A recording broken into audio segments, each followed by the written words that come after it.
warahmatullahi wabarakatuh dan selamat siang.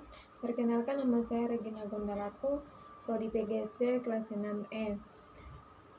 Dosen pengampu Bapak Abdurrahman Tiro, MPD. Di sini saya akan menjelaskan tentang materi yang saya pilih, yaitu gerhana matahari. Seperti yang digambar ini.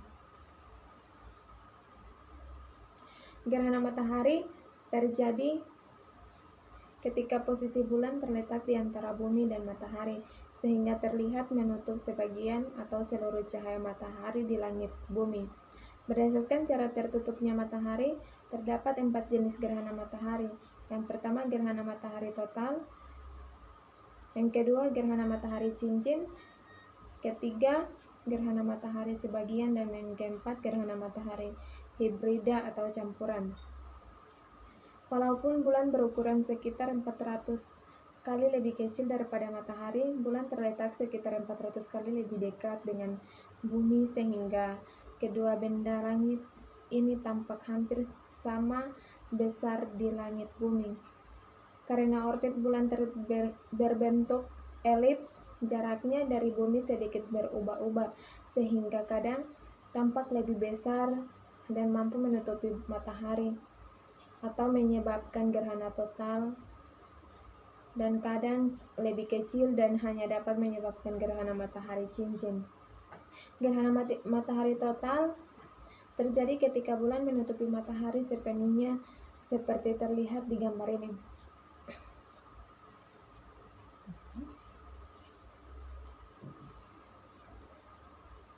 Penjulan matahari terlihat di tepi matahari berwarna merah dan korona terlihat berwarna putih. Gerhana matahari cincin. Gerhana matahari cincin terjadi ketika bulan tidak cukup besar untuk menutupi seluruh matahari, sehingga matahari tampak sebagai cincin cahaya di sekeliling bulan. Dalam gerhana matahari sebagian, matahari tidak ditutupi seluruh piringan bulan, sehingga hanya tertutup sebagian. Gerhana matahari tidak terjadi di setiap fase bulan baru karena orbit bulan memiliki kemiringan 5 derajat terhadap bidang ekliptika, sehingga posisi bulan seringkali tidak satu bidang dengan bumi dan matahari. Kemudian gerhana hanya terjadi jika bulan cukup dekat dengan bidang ekliptika pada saat yang bersamaan dengan bulan baru.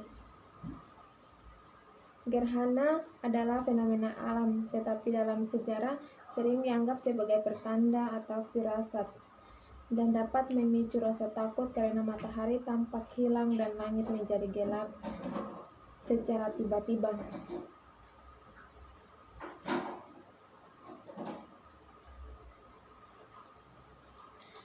Gerhana matahari campuran terjadi antara gerhana total dan gerhana cincin. Di sebagian permukaan bumi terlihat gerhana total, sedangkan di titik lain terlihat gerhana cincin. Gerhana campuran seperti ini cukup langka. Kemudian gerhana matahari sebagian terjadi ketika bulan berada tidak tepat di tengah-tengah garis antara matahari dan bumi, sehingga hanya menutupi sebagian matahari. Fenomena ini biasanya terlihat di banyak titik di luar jalur gerhana total atau cincin.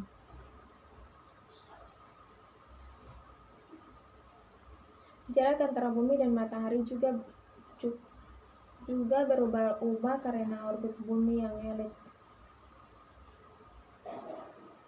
Istilah gerhana sentral sering digunakan sebagai istilah yang meliputi gerhana total, cincin, maupun campuran, karena umumnya dalam gerhana tersebut garis yang membukukan titik pusat matahari dan bulan menyentuh permukaan bumi. Gerhana sentral diawali dan diakhiri oleh gerhana sebagian, dan peralihan fase-fase ini disebut titik kontak, yaitu kontak pertama saat di tepi bulan terlihat tetap menyentuh tepi timur matahari untuk pertama kalinya.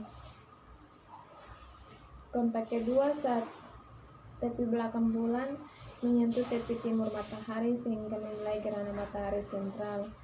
Kontak ketiga saat tepi depan bulan meninggalkan tepi barat matahari mengakhiri gerhana matahari sentral dan kembalinya gerhana sebagian. Kontak keempat saat tepi belakang bulan meninggalkan tepi barat matahari sehingga bulan sama sekali tidak lagi menutupi matahari dan gerhana berakhir. Nah, itu mungkin penjelasan sedikit tentang gerhana matahari. Assalamualaikum warahmatullahi wabarakatuh dan selamat siang.